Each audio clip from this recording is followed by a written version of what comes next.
So check it out.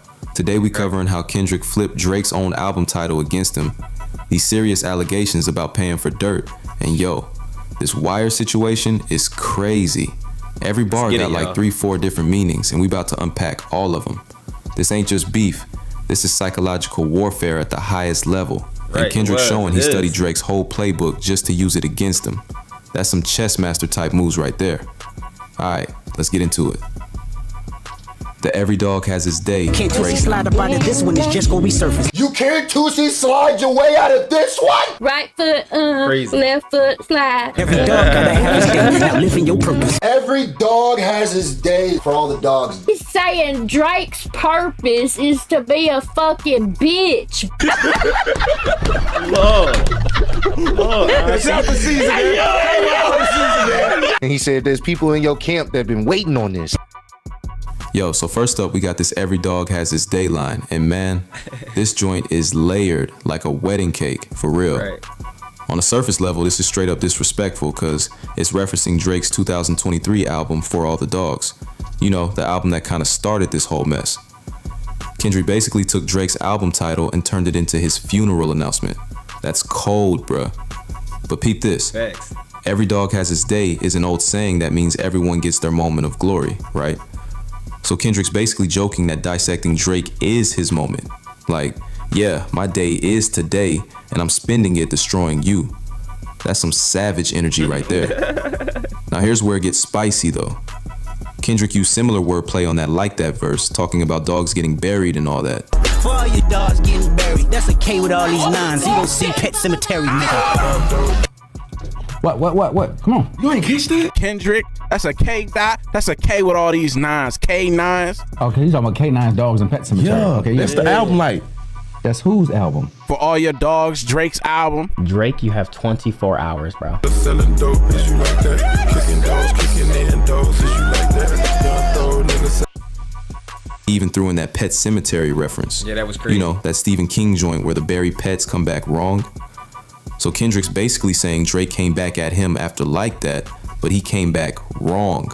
Like, you tried to resurrect your career, but you came back as a zombie version of yourself. That's literary genius mixed with street talk, and that's why Kendrick different. That's crazy. But yo, here's the part that really got me geeked up.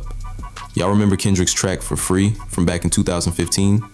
He originally used this every dog has his day phrase on there.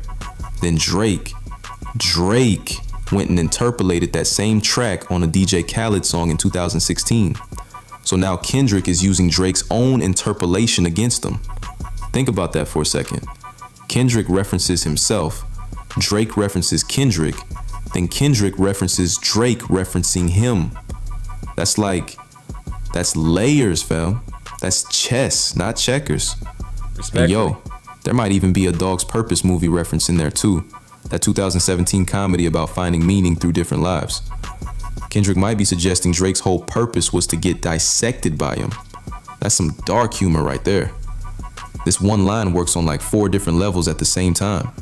Album title pun, old saying, self-reference, and Drake's own interpolation.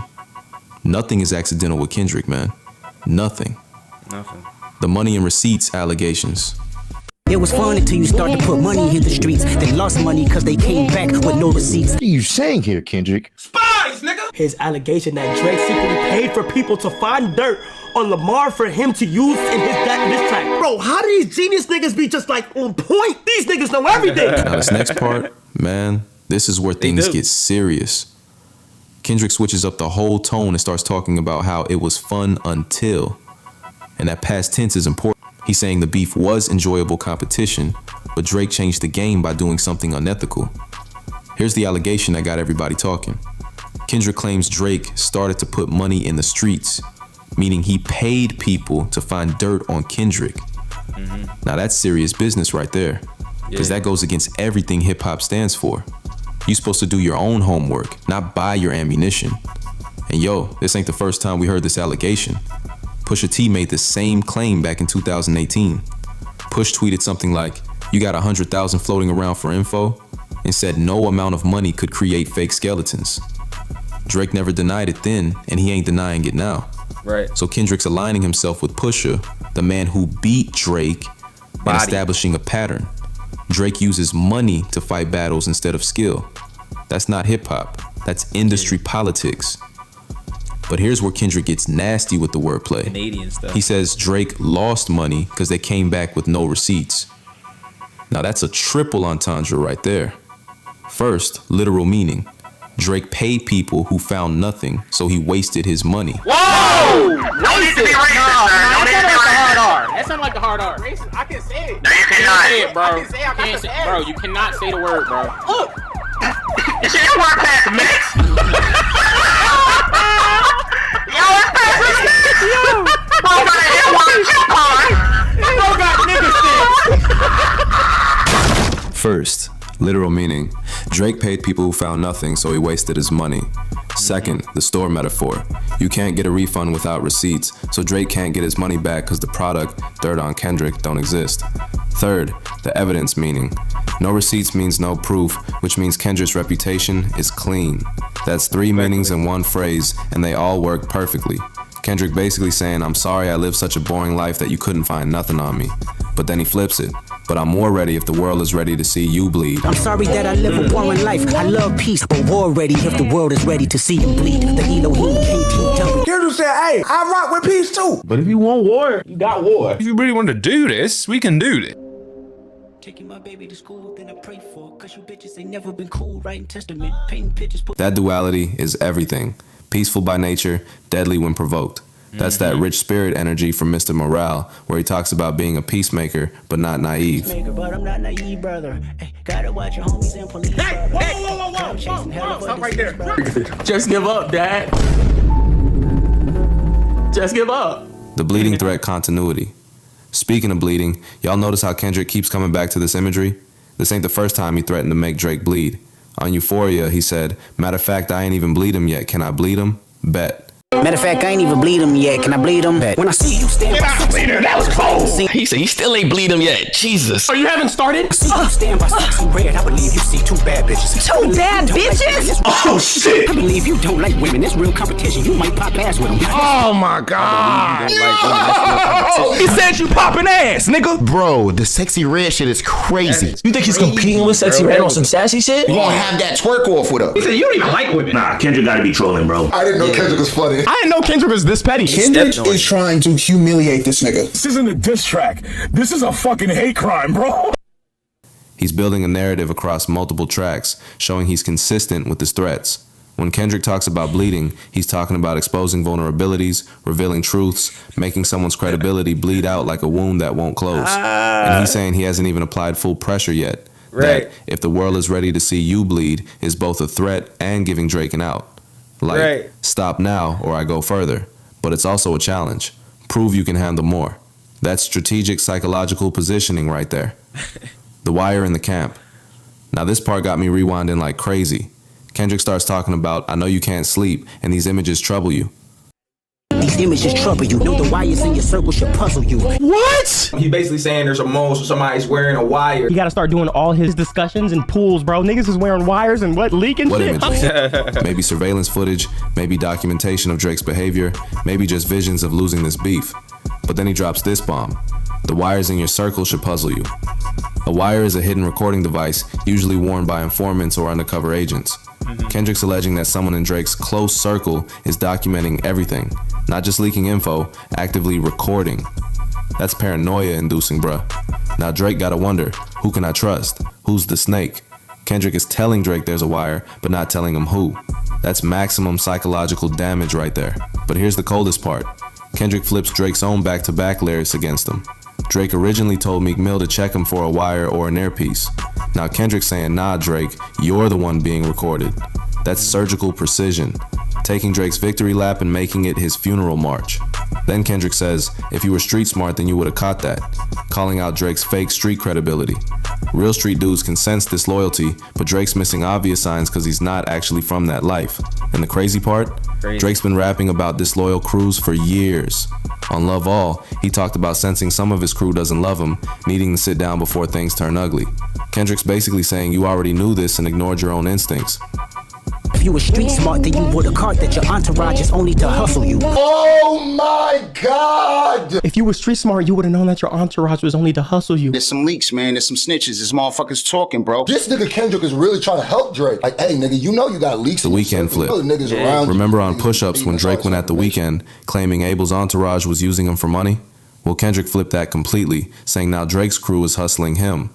That's projection at its finest. Drake accused others of what's happening to him. Classic psychological defense mechanism, and Kendrick caught it. The irony is thick. Drake's been warning about disloyal crews his whole career, yet he's surrounded by the very thing he fears. Kendrick exposes this contradiction and makes Drake's hypocrisy his downfall. Why this all works? See, what Kendrick's doing here ain't just dissing, he's destabilizing, making Drake paranoid about his own team, can't sleep, can't trust, can't think clearly. When you paranoid, you make mistakes. That's how you win without even dropping more music. Every reference to Pusha T is intentional. Kendrick studied how Pusha beat Drake, and he's following that proven blueprint. Allegation about paying for dirt? Check. Allegation about leaks in OVO? Check. Drake never recovered from Pusha, and Kendrick knows it. Plus, Kendrick's turning Drake's entire discography into weapons. The for free? Flip. The back-to-back wire reference. The push-ups entourage accusation. Drake's past becomes his prison. And through it all, Kendrick draws this clear ethical line. I don't pay for dirt. I don't need to, cause my life is clean.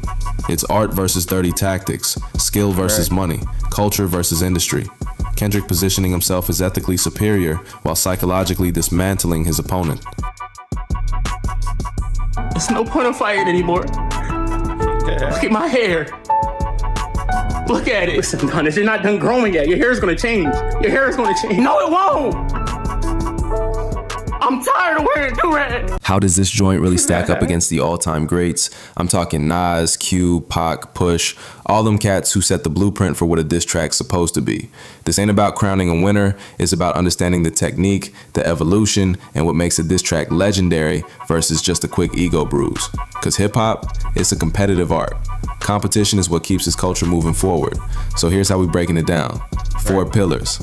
Lyrical technique, wordplay, metaphors, structure, delivery. Psychological impact, how it messes with the target's head, not just their rep. Cultural resonance, how it shakes up the community, changes the convo. And long-term legacy, does it end careers, change trajectories, or just get forgotten? Not all disses are created equal, bruh. Some bruise egos, others end legacies. And with 616, Kendrick out here using layered references, ethical accusations, and straight up paranoia creation. Let's get into it. First up, the layered reference technique. Kendrick's a mad scientist with this, for real. Peep how he flipped "Every Dog Has Its Day." That's not just a one-off bar. He first dropped that phrase on For Free back in 2015, then Drake interpolated it on DJ Khaled's joint in 2016, then Drake named his whole album For All the Dogs in 2023, and now Kendrick weaponized it in 2024.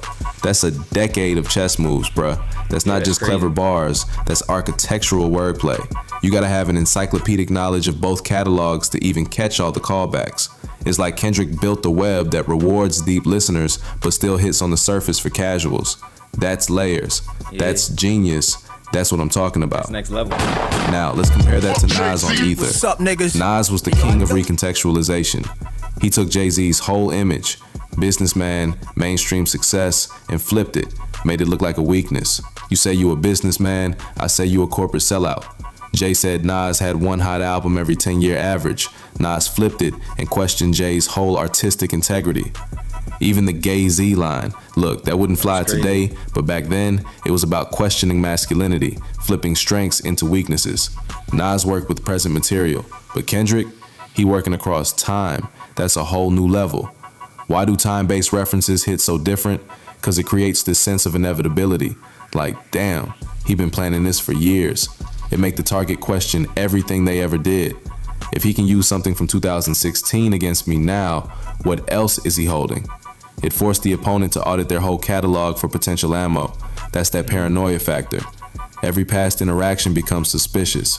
The psychological weight is crazy, realizing someone's been watching and cataloging for years. And yo, when your own words get used against you, that's cognitive dissonance. Drake can't defend his 2016 interpolation without acknowledging Kendrick's 2015 original. Can't defend his 2023 album title without it being connected to the whole web. It's like a trap that closed tighter the more you struggle. Makes performing your own material feel different. That's long-term damage, bruh. You can never reference those moments the same way again. Culturally, Nas's ether gave hip-hop new vocabulary. Getting ethered became a phrase. It set the blueprint for aggressive personal disses. Kendrick's approach, he creating a template for long-term strategic warfare. Ether was a moment. Kendrick's approach is a movement. It's changing how artists think about future beefs. Your whole catalog is now potential ammunition. Nothing is safe. Now, let's talk about the ethical character assassination pillar. Kendrick's Money in the Streets line, that's a violation of the hip-hop code. He ain't just saying Drake a bad rapper, he's saying Drake got no integrity. That triple entendre, no receipts, financial loss, no refund, no evidence. This moves beyond competition into questioning character. Kendrick positioning himself as ethically superior. I don't need to pay, my life is clean. That boring life flex, apologizing for being too clean. And that sticks, bruh. You can improve skills, but you can't unviolate principles. Ice Cube's No Vaseline was the blueprint for character destruction. Cube didn't just say NWA was whack, he exposed business practices. I saw it coming, that's why I went solo. Well, y'all motherfuckers moved straight out of character. Accused Jerry Heller of exploitation, financial manipulation, made it about principle, not just bars. Cube said they sold out their people for money that's deeper than rap skills. He called out each member individually with personal, embarrassing details. The visceral imagery, the slurs, product of its era, but the point was to attack the foundation of their credibility, not just talent. Take off your hood, Dad. I know your cornrows aren't in. Just let go. That's what Kendrick doing, making it about ethics and authenticity, not just rappability. Why do ethics-based attacks hit so hard? In hip-hop, authenticity is everything. You can come back from you can't rap, just drop a better verse. But you can't come back from you a fraud or you violated the culture. That's the difference between being called unskilled and being called untrustworthy. Skill is subjective. Ethics violations are permanent marks. It changes how the culture sees you, not just how fans see you. That's a permanent stain on your legacy that success can't wash away. Tupac took it even further, made beefs go beyond bars into personal territory. Hit 'em Up was crazy.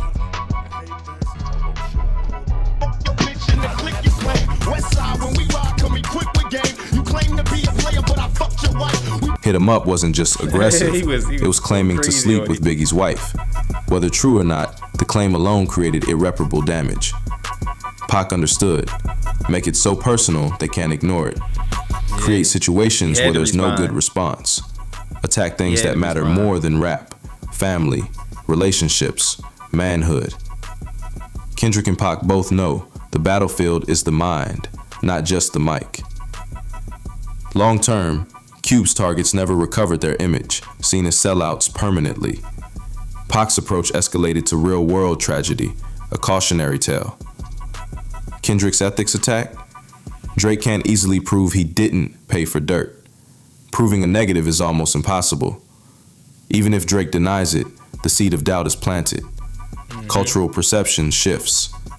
Is Drake authentic or just playing a role? Now, let's get into the paranoia creation and psychological warfare pillar. Kendrick's wire in your circle strategy, that's next level. He alleging someone in Drake's inner circle is recording, documenting, flipping Drake's own back-to-back line about checking for wires. The genius? Not naming who the wire is, maximum paranoia. If you were street smart, you would have caught that your entourage is only to hustle you. Makes Drake question everyone around him. Can't trust his team, can't collaborate freely, can't share strategy. How you fight a war when you can't trust your own soldiers? Pusha T's story of Adidon was the leaked blueprint. Which is crazy. It's about to be a surgical summer. Chop the tops off the coops. The 488. The spider joint. Babies involved, it's deeper than rap. We talking character, let me keep with the facts. You are hiding a child, let that boy come home. Deadbeat motherfucker playing border patrol. Ooh, Adonis is your son, and he deserves more than an Adidas press run. That's real. Love that baby, respect that girl. Forget she's a porn star, let her be your world. Push exposed Drake's secret child using insider info. Never responded. Clear implication, someone in OVO was feeding info. The blackface photo, the Adidas diss, the baby mama details, Drake's non-response validated the leak theory. When you don't respond, you confirm. Lasting impact, Drake's camp was proven to be compromised. Yo, Pusha T messed up Drake's whole play. He had an Adidas press run, like it was like a major deal. I think they was going to drop like a streetwear line with some sneakers that came afterwards. None of that happened. He destroyed the whole play. Made Sophie Brussux let us know she was a porn star. Like, he exposed the whole situation. I know Drake still hates this dude, like seething. Let's keep going, y'all. Push showed the OVO infrastructure had holes. Kendrick following the same blueprint but making it explicit. Why is this so devastating? Because it creates internal conflict within the target's organization. Right. Makes collaboration, trust, decision-making impossible. You can defend against bars, but how you defend against your own people? The isolation factor. Drake becomes paranoid, pushes people away. Self-fulfilling prophecy. Paranoia creates the disloyalty you feared. Military strategy. Destroy enemies' infrastructure, not just their army. Long-term effect. Even if Drake wins battles, his operation is weakened. Right.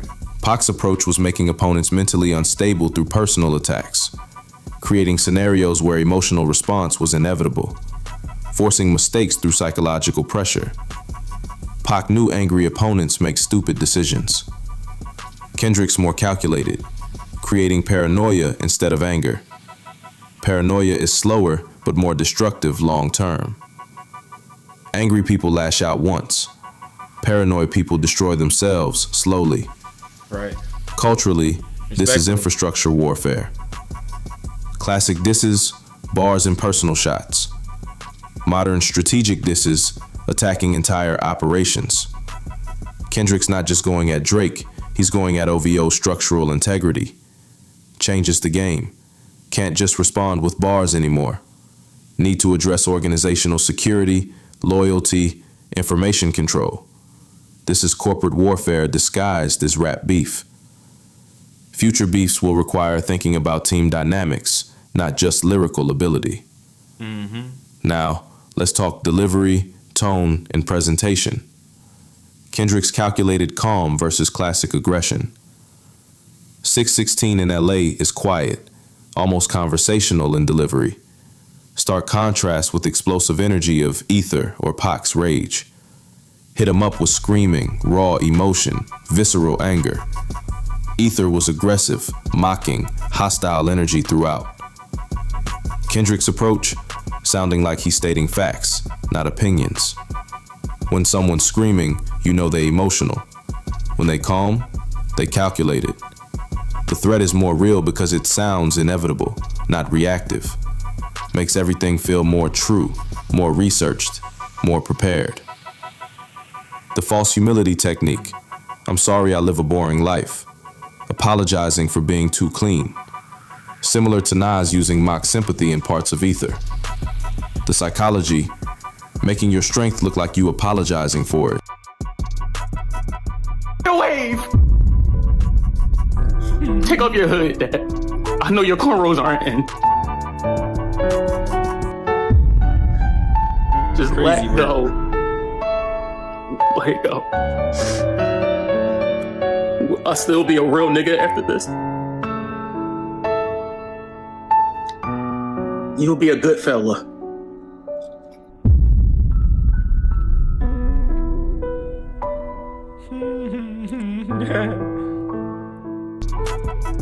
Sorry, I'm not messy enough for your investigators to find anything more devastating than bragging because it's subtle. Forces opponent to confront their failure. Drake's money wasted. Coming from position of unassailable moral authority, opposite of typical diss track bravado, which makes it hit different. Classic disses often go for the knockout punch immediately. Ether unloaded everything in 3 minutes. Hit 'em up was maximum aggression from the first bar. No Vaseline was relentless assault start to finish. Right. Kendrick's approach, building dread with I ain't even bleed him yet. The promise of more to come is sometimes scarier than the actual hit. It's the difference between a quick knockout and psychological torture. Opponent can never relax, always waiting for next shoe to drop. Long-term psychological impact, living in constant fear of what's next. Cultural shift, battle rap to psychological operations. Evolution of hip-hop warfare technique. 1980s to 90s, battle rap, immediate, aggressive, crowd-pleasing, in the moment. 2000s, recorded disses, more produced, can be replayed, wider audience. 2010s to 2020s, psychological operations, strategic, calculated, layered, long-term damage. We went from street fights to military campaigns. What this means for future beefs. Skill alone ain't enough anymore. Need strategy, intelligence gathering, long-term planning. The bar has been permanently raised. So how do we measure effectiveness and legacy? Different standards for different eras. Ether was effective for immediate cultural impact, created new slang, hurt Jay's image temporarily. But Jay-Z recovered and arguably won long-term war through continued success. Story of Adidon was effective for exposing a secret. Drake never responded, confirmed as an L. Drake's commercial success continued, but credibility permanently damaged. 616 effectiveness? Too early for final judgment, but structural damage is evident. Different goals. Some disses embarrass, others dismantle. What Kendrick learned and combined? Took Nas's recontextualization technique, added Cube's ethical/character attacks, incorporated Pac's psychological warfare approach, applied Push's insider information strategy. Innovation. Added long-term callback structure across years. Kendrick didn't just study hip-hop history.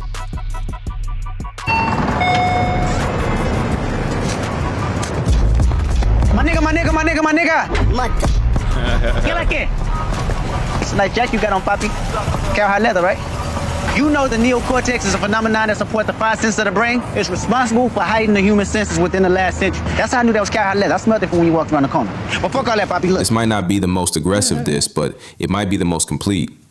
Combines best elements of multiple classic approaches. They're good in that. Can't just have bars anymore, needs strategy. Your own catalog can become ammunition. Trust within your camp becomes crucial. The bar has been raised. Future beefs will be studied like military campaigns. We watching the art form evolve in real time. And yo, throughout all this, respect to the classics. Never diminish what came before. Those tracks built the foundation. But Kendrick, he's evolving the form.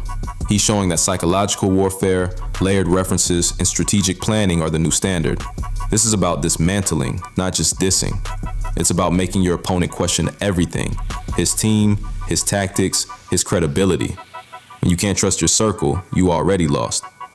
Not only that, but this is the part in the video where I'm gonna just vibe with y'all for a minute and give y'all my opinion. Make sure y'all hit that like, that hype, and leave a comment. I'm gonna take it from my man Mike Drop TV, and y'all know me, it's your boy What's Up G, back with another banger. Now look, with that line right there, and really it started with Pusha T, with making Drake feel uncomfortable around his team. But that's like a crazy military tactic, because how can you go to war if you don't even know you got a team behind you, and you going up against him and his team that's looking like they pretty tight knit, and you putting $100,000 out there to go get some information, and then you keep getting leaks from your team. You get what I'm saying? Like the story of Adidon was all information that got leaked to Pusha T that he wasn't supposed to have. Like the story of Adidon was such a nuclear bomb, because like, yo, how do you know this dude got a kid? We don't know he got a kid. How you know he got an Adidas press run about to come out? We don't know he got an Adidas press run about to come up. How you know his girl was a porn star? We didn't know she was a porn star. Raggy? So then you come back again and say, yo, you got leaks in your team, and even your team feels like you deserve this smoke. And the leak that you think is the leak ain't the leak. You don't know who the leak is. It might be the same leak as Pusha T, and they still giving out information.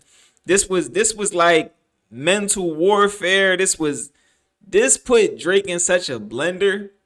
I believe at that point, when it really got to the point where, because like at that point, you don't know what he actually knows about you. You get what I'm saying? The Dave Free situation, we don't know if that's true.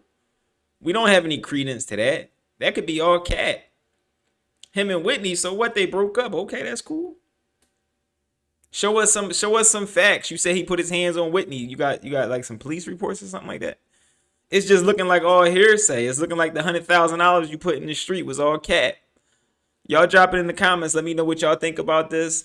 I love this breakdown. It has some of my favorite bars on this breakdown. 616 in LA is a banger. It was just for the more spiritually attuned and the higher IQ listener. Everybody else would probably like Euphoria, like that, or not like us. 616 in LA was for the higher tuned, higher frequency, higher intelligence MC listeners. That like if you appreciate MCing, you appreciate lyrical ability, you appreciate the essence of hip hop, then you appreciate it. 616 in LA. All right. So what I need y'all to do right now is drop a like, leave a comment. Y'all can even put like the muscle emoji or something like that. Leave a comment. Better yet, put the pen emoji. I like the pen emoji. Put the pen emoji. Hit that hype button and subscribe, because I actually got some DMs of people saying that YouTube unsubscribed them and they don't even know how that happened. So make sure y'all hit that subscribe button. It's your boy Jet Ski G. If ain't nobody told you they love y'all, you know I love y'all. Also, before we dip, I'm gonna leave 2 more videos. One right here. One right here. Both of them is bangers. I'm gonna catch y'all in the next video. I'm out, y'all. This had him in a blender.